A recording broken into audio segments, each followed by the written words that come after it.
Hi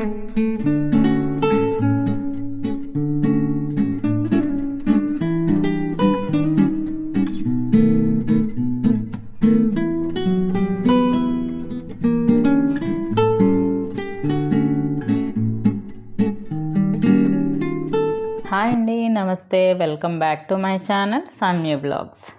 ఈరోజు పుల్లగా కారంగా ఉండే నిమ్మకాయ నిల్వ పచ్చడి చూపిస్తున్నాను. చాలా బాగుంటుంది, సింపుల్గా అయిపోతుంది, ఈజీగా అయిపోతుంది అన్నమాట. సో తప్పకుండా మీరు అందరూ ట్రై చేయండి. ఈ మంచి లెమన్స్ దొరికినప్పుడే ఇది చేసుకోవడం మంచిది. అంటే జ్యూస్ ఎక్కువగా ఉండాలి. పండిన లెమన్స్ని మాత్రమే తీసుకోండి. నేను 800 grams తీసుకున్నాను. వీటికి ఇవి 4 వంతులు అయితే 1 వంతు సాల్ట్ అనమాట. So 1/4 200 grams salt. ఇది గిన్నెతో కలిపి 340 చూపిస్తుంది. సో 200 grams సాల్ట్ కల్లుప్పు తీసుకున్నాను నేను. ఇంకా పసుపు. ముందుగా ఈ లెమన్స్ అన్నిటినీ బాగా వాష్ చేసుకొని టిష్యూతో నీట్గా తుడుచుకోండి. మనం పికిల్స్ ఎప్పుడు చేసినా కూడా టిష్యూస్ వాడడం బెటర్ అనమాట. ఇంకా ప్లాస్టిక్ ఒక కంటైనర్ తీసుకోండి. ఇంకా ఈ లెమన్స్ని బాగా తుడిచాక కట్ చేసుకోవాలన్నమాట. కట్ చేసుకొని మనం పిక్కలన్నీ సపరేట్గా చేసేసుకోవాలి. ఇలా అన్నమాట. ఒక నిమ్మకాయని 8 pieces కింద కట్ చేయాలి. అప్పుడే తినడానికి సింపుల్గా ఈజీగా ఉంటుంది.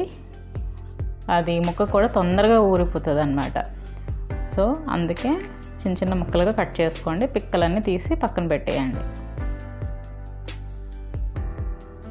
సో అన్ని లెమన్స్ని ఇలా కట్ చేసుకొని పిక్కలన్నీ సపరేట్గా చేసి పెట్టేశాను.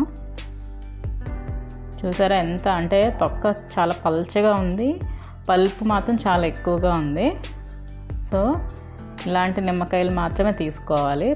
కొంచెం పండిపోవాలన్నమాట. అలాంటివి అయితే తొందరగా ఊరిపోతాయి మనకి. సో ఇప్పుడు అన్నీ ఈ కంటైనర్లో వేసేసుకొని దాంట్లో పసుపు వేసుకుంటున్నాను ఫస్ట్. ఎందుకంటే ప్లాస్టిక్ కంటైనర్ తీసుకుంటున్నాను. స్టీల్ అయితే కొరికేస్తుంది కాబట్టి పికిల్స్ ఏవి స్టీల్లో వాడకూడదు. సో అందుకే ప్లాస్టిక్లో వేసుకోవాలి. ఇంకా పసుపు వేసుకున్నాక ఈ సాల్ట్ కూడా వేసుకుంటున్నాను. ఇంకా మీరు మామూలుగా నార్మల్ సాల్ట్ తీసుకుంటే దీనికన్నా తక్కువ తీసుకోండి. ఇంకా నేను ఈ సాల్ట్ కూడా మొత్తం వేయలేదు, కొంచెం వదిలేసాను.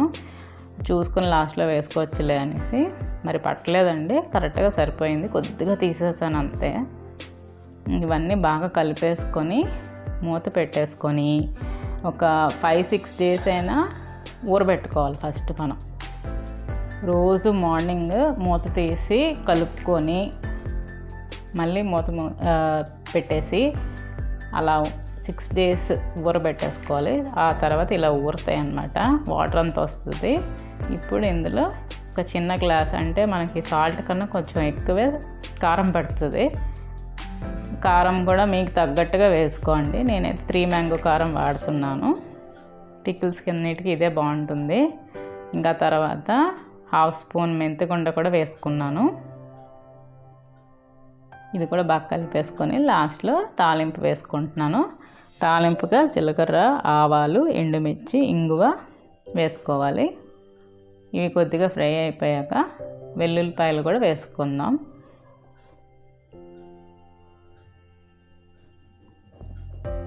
కొంచెంగానే పడతాయి, ఎక్కువేం పట్టదు. కానీ పికిల్ మాత్రం పప్పన్నంకైనా పెరుగన్నంలోకైనా చాలా బాగుంటుంది. ఎప్పుడైనా మనం జ్వరం వచ్చినప్పుడు, జలుబు, ఏమైనా ఇలాంటివి ఇన్ఫెక్షన్స్ వచ్చినప్పుడు మనకి నోటికి ఏమీ సహించదు కదా, అలాంటప్పుడు ఇలా పెరుగన్నంలోకైనా ఇలా కొద్దిగా ఈ నిమ్మకాయ పికిల్ వేసుకొని తినండి, చాలా బాగుంటుంది. ఇది ఆపేసే ముందు నేను కరివేపాకును కూడా వేసి ఫ్రై చేసేసుకున్నాను. ఇది మొత్తం చల్లారాక మాత్రమే ఈ పికిల్లో కలిపేసుకోవాలి. అయితే నేను తాలింపులో వేసిన ఆయిల్ తక్కువేనండి, మళ్ళీ నేను పచ్చి ఆయిల్ కలుపుకున్నాను. మొత్తానికైతే పికిల్ అయితే రెడీ అయిపోయిందనమాట. చాలా టేస్టీగా ఉంటుంది, తప్పకుండా అందరూ ట్రై చేయండి. ఇంకా నేను మొన్న లూలు మాల్లో వెళ్ళినప్పుడు ఈ కడాయి తీసుకున్నాను, బిర్యానీ హండీ అనమాట.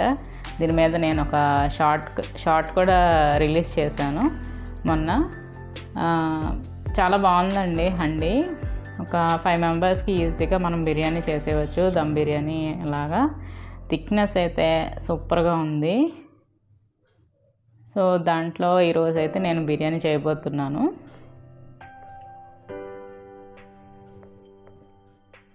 చూసారా, హెవీగా వచ్చింది, చాలా బాగుంది. సో వెడల్పుగా ఉండడం వల్ల మనం కలుపుకోవడానికి అంతా ఈజీగా స్పేషియస్గా అనిపించింది నాకు. వర్తి అనిపించింది. మనీ కూడా చాలా తక్కువగానే వచ్చిందండి. సో అందుకే లులు మాల్లో తీసుకున్నాను అనమాట.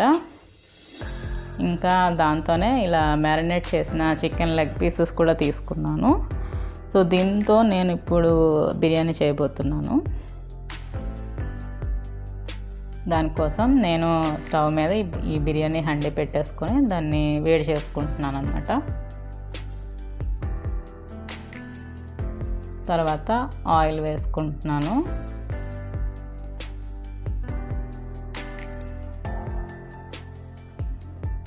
అయితే బిర్యానీ అంతా అయిపోయిన తర్వాత కింద అడుగు అయితే అస్సలు మాడలేదు, చాలా బాగా వచ్చింది. సో మంచిదేనండి, బర్గ్నర్ కంపెనీ బాగుంది. ఇంకా ఈ మసాలా దినుసులు, గరం మసాలా దినుసులన్నీ వేసుకుంటున్నాను అనమాట.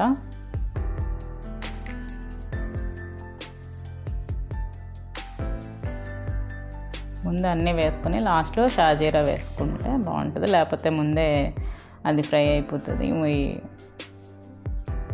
ఈ ముందు ఫ్రై అయ్యాక లాస్ట్లో షాజీరా కూడా వేసి ఫ్రై చేసుకుంటున్నాను. నాకైతే చాలా స్పేషియస్గా హాయిగా అనిపించింది. అంటే వెడల్పుగా ఉంది కాబట్టి ఈజీగా ఉంది కుక్ చేసుకోవడానికి. ఈ బిర్యానీ నేను ఆల్రెడీ చూపించిందే, సో అంత డీటెయిల్గా చూపించట్లేదు, జస్ట్ ఈ పాట్ కోసం చూపించాను. ఇలా పచ్చిమిర్చి అన్నీ వేసుకుని ఇంకా కట్ చేసుకున్న ఆనియన్స్, కరివేపాకుని కూడా వేసేసుకున్నాను.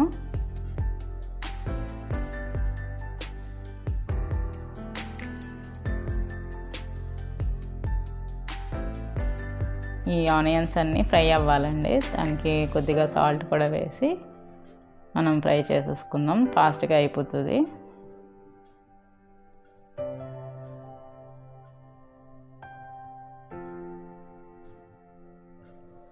అదేనండి, నేను అంత డీటెయిల్గా ఏం చూపించట్లేదు. సో లాస్ట్గా క్లిప్ మాత్రం తీసాను. చాలా బాగా వచ్చింది, అసలు కిందన అసలు అంటుకోలేదు. రైస్ కూడా విడివిడిగా చాలా బాగా వచ్చింది. సో తప్పకుండా మీరు హైదరాబాద్లో ఉంటే కనుక లులు మాల్లో వెళ్ళి పర్చేస్ చేయండి. ఇంకా ఇదండి ఈరోజు వీడియో. లెమన్ పికిల్ చాలా బాగుంటుంది, తప్పకుండా అది కూడా ట్రై చేయండి. సో అదండి ఈరోజు వీడియో. మళ్ళీ నా వచ్చే వీడియోలో మళ్ళీ కలుద్దాం. అంతవరకు bye, take care, thank you, please subscribe my channel. Bye.